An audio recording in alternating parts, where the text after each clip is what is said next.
সাম্প্রতিক সময়ে বাংলাদেশের রাজনৈতিক নিয়ে আবারও শুরু হয়েছে আলোচনার নতুন ঢেউ। এর মধ্যে আলোচনায় এসেছে সাংবাদিক খালেদ মহিউদ্দিনের একটি মন্তব্য, যা ঘিরে সামাজিক মাধ্যমে তৈরি হয়েছে ব্যাপক আলোচনা।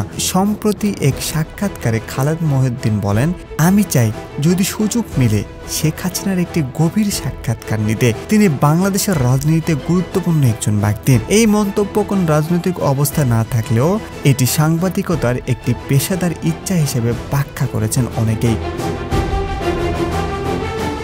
মিডিয়াতে এই বক্তব্য ছড়িয়ে পড়ার পর সামাজিক মাধ্যমে শুরু হয় আলোচনার ঝড়। বাংলাদেশে দীর্ঘ সময় ধরে শেখ হাসিনা ছিলেন রাজনীতির কেন্দ্রবিন্দুতে। তিনি সাম্প্রতিক সাময়িক ঘটনাবলী, দলের অভ্যন্তরীণ পরিস্থিতি ও আইনি জটিলতার কারণে তিনি খুব বেশি প্রকাশ্যে আসছেন না।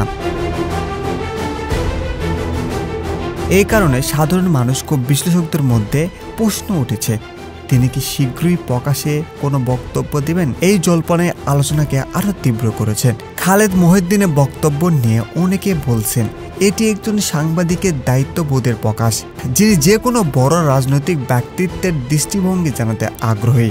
এই ধরনের আগ্রহ সংবাদ মাধ্যমের পেশাগত ভূমিকার অংশ, যা গণতান্ত্রিক সমাজে স্বাভাবিক ও প্রয়োজনীয়।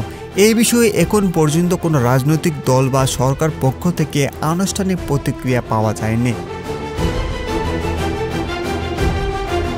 তবে বিশ্লেষকরা বলছেন, যতক্ষণ বক্তব্যটি সম্মানজনক, নিরপেক্ষ ও তথ্যভিত্তিক, ততক্ষণ এতে কোনো আইনি বা নৈতিক সমস্যা নেই। সাংবাদিকতার স্বাধীনতা মানে হলো প্রত্যেক বক্তব্য ও মতামত শোনার সুযোগ রাখা।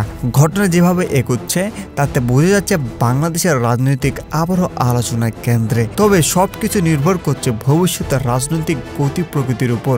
আমরা নজর রাখছি সবশেষ আপডেটের দিকে। দেখতে থাকুন বিটিসি নিউজ XD।